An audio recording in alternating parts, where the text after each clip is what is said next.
Nous entamons le 11e jour consécutif de manifestations à Cuba, où la situation est désormais incontrôlable. Il ne s'agit plus seulement de gens frappant des casseroles dans l'obscurité. Nous voyons le siège du Parti communiste être incendié. Ce n'est pas une métaphore. À Morón, des manifestants ont pris d'assaut les bureaux du Parti communiste, sorti les meubles et les ont brûlés dans la rue. Les forces de sécurité, présentes, ont observé la scène. Le régime qui avait condamné des manifestants à 22 ans de prison en 2021 n'a rien fait alors que ces bureaux brûlaient. Les forces de sécurité veulent stopper ces manifestations avant qu'elles ne s'étendent. En réalité, ils feraient taire les rues du jour au lendemain si possible. Mais le vrai problème du gouvernement dépasse quelques manifestations éparses. Ce n'est plus seulement un quartier en colère ou une ville frustrée. La colère est partout. Depuis le 7 mars, des manifestations éclatent presque simultanément dans tout le pays, à La Havane, Ciego de Ávila, Matanzas et Santiago de Cuba. Tout a commencé par une défaillance de centrale électrique. Le 4 mars, une défaillance de la chaudière à la centrale thermoélectrique Antonio Guiteras à Matanzas a déclenché une réaction en chaîne qui a coupé l'électricité sur presque toute l'île. En quelques heures, près de 80% de Cuba, soit environ 7 millions de personnes ont été privées d'électricité. Des quartiers entiers ont disparu dans l'obscurité, certains restant sans lumière pendant 51 heures d'affilée. Aujourd'hui encore, Cuba entame sa 3e semaine sans électricité fiable. Les hôpitaux survivent difficilement, utilisant des générateurs de secours qui commencent eux-mêmes à manquer dangereusement de carburant. À La Havane, les boulangeries sont revenues en arrière, cuisant le pain sur des feux de bois parce qu'il n'y a tout simplement plus de gaz pour faire fonctionner leur four. Mais voilà le problème. Cette panne de chaudière n'a pas vraiment causé cette crise. Elle ne l'a que révélée. La véritable cause remonte bien plus loin. Cela implique un accord passé il y a 25 ans, entre deux dictateurs aujourd'hui décédés. Pour comprendre comment Cuba en est arrivé là, il faut remonter encore plus loin, jusqu'à la révolution cubaine de 1959. Mais avant d'entrer dans le vif du sujet, un petit rappel. Pensez à cliquer sur le bouton s'abonner juste en dessous si ce n'est pas déjà fait. Ça compte vraiment beaucoup pour nous. Bon, maintenant, entrons dans le vif du sujet. La révolution a réalisé des avancées véritablement soutenues par les Cubains ordinaires, soins de santé gratuits, éducation universelle et réformes agraires. Pour les pauvres ruraux, négligés sous l'ancien régime soutenu par les États-Unis, le nouveau gouvernement a instauré ce qui ressemblait à un vrai contrat social avec l'État. Mais sur le plan économique, Cuba indépendante a toujours été sur un terrain instable. L'île produit du sucre, un peu de tabac, un peu de nickel. C'est à peu près tout, et puis, presque immédiatement après la Révolution, les choses sont devenues encore plus difficiles. En 1960, les États-Unis ont imposé un embargo commercial total qui a coupé Cuba de son plus grand marché et de son partenaire commercial le plus proche. Soudain, l'île a dû survivre sans l'économie sur laquelle elle reposait. Cuba avait besoin d'un protecteur pour maintenir son économie à flot, et l'a trouvé. L'Union soviétique est intervenue presque aussitôt. Cet arrangement était simple mais extrêmement généreux.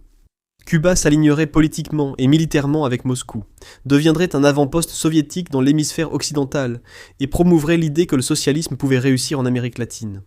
En retour, les soviétiques financèrent l'économie cubaine. Ils achetaient le sucre cubain à des prix très élevés, parfois 4 à 5 fois le prix mondial, et fournissaient à l'île du pétrole bon marché, que la Havane pouvait en partie réexporter pour obtenir des devises. À la fin des années 1980, ces subventions atteignaient environ 4,3 milliards de dollars par an, soit environ 21% de l'ensemble du produit national brut de Cuba. C'est une dépendance incroyable. En résumé, l'économie de Cuba était une subvention soviétique liée à une île. Mais en 1991, l'Union soviétique s'est effondrée. Le choc qui a suivi à Cuba est encore connu sous le nom de période spéciale, et il a été dévastateur. Entre 1989 et 1993, le PIB de Cuba s'est effondré d'environ un tiers.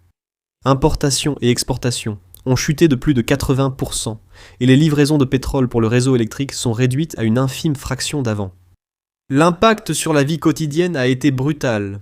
Durant les pires années de la crise, le Cubain moyen a perdu 9 kilos faute de nourriture.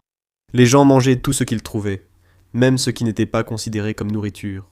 La réduction quotidienne des calories était si extrême qu'un article du Canadian Medical Association Journal évoquait des conditions proches de la famine dans plusieurs régions.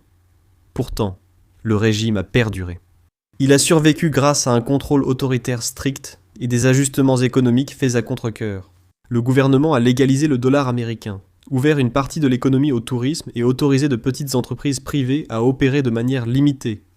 Ces réformes ont stabilisé la situation, juste assez pour éviter un effondrement total. Mais elles n'ont pas résolu le problème fondamental.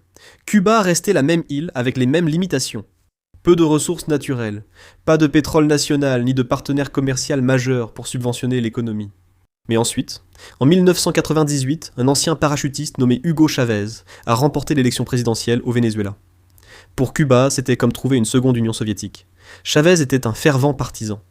Quelques années plus tôt, en 1992, il avait tenté de renverser le gouvernement vénézuélien lors d'un coup d'État raté et avait fini en prison.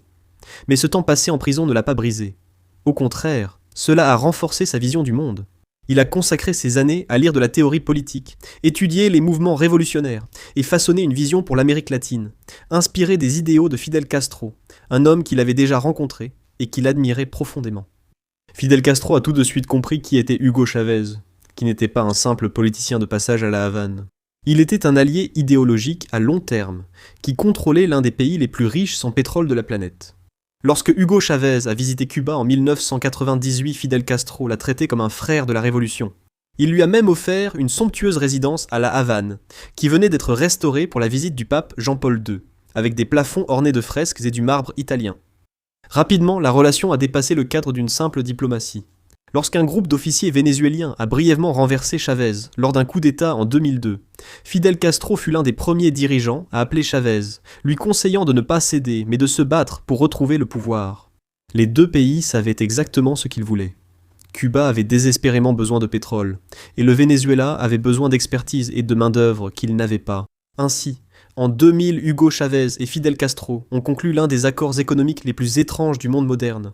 Le Venezuela a commencé à envoyer à Cuba environ 53 000 barils de pétrole chaque jour.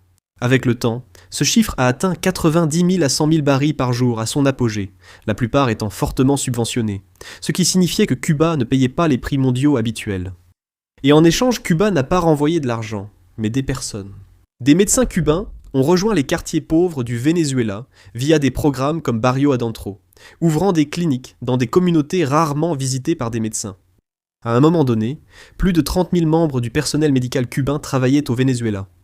Cuba a également envoyé des enseignants, des entraîneurs sportifs et des spécialistes techniques.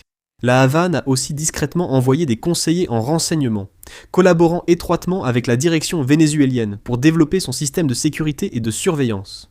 Au début des années 2010, la bouée de sauvetage vénézuélienne était devenue énorme. Le pétrole vénézuélien et le soutien économique représentaient une part énorme de l'économie cubaine, rivalisant certaines années, et peut-être même dépassant, le niveau de soutien que l'île avait autrefois reçu de l'Union soviétique. Le régime cubain, habitué à survivre avec des aides extérieures, n'a jamais résolu les problèmes profonds de son économie. Au lieu de restructurer le système, de moderniser les infrastructures ou de diversifier la production, la Havane s'est contentée de compter sur ceux prêts à maintenir le pays à flot. D'abord, l'Union soviétique. Ensuite, ce fut le Venezuela. Mais cet arrangement reposait sur une hypothèse très fragile, que le Venezuela aurait toujours de l'argent du pétrole à dépenser. Vous voyez, en mars 2013, Hugo Chavez était mort d'un cancer. Son successeur désigné, un ancien chauffeur de bus et organisateur syndical nommé Nicolás Maduro, a pris le pouvoir. Et presque immédiatement, les fondations de l'économie vénézuélienne ont commencé à s'effondrer.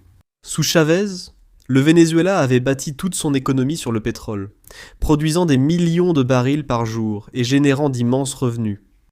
Au lieu d'investir dans l'entretien des champs pétrolifères, la modernisation des raffineries ou le renforcement de la compagnie nationale, une grande partie de l'argent a servi à des programmes sociaux et au clientélisme politique. Le système fonctionnait tant que les prix du pétrole étaient élevés. Mais en 2014, après l'effondrement des prix mondiaux, le Venezuela, sans réserve, a vu son économie s'effondrer. L'inflation est devenue incontrôlable, atteignant des sommets sans précédent. Au pire, l'inflation annuelle du Venezuela a dépassé 1 million %. Les supermarchés étaient vides, les hôpitaux sans médicaments de base.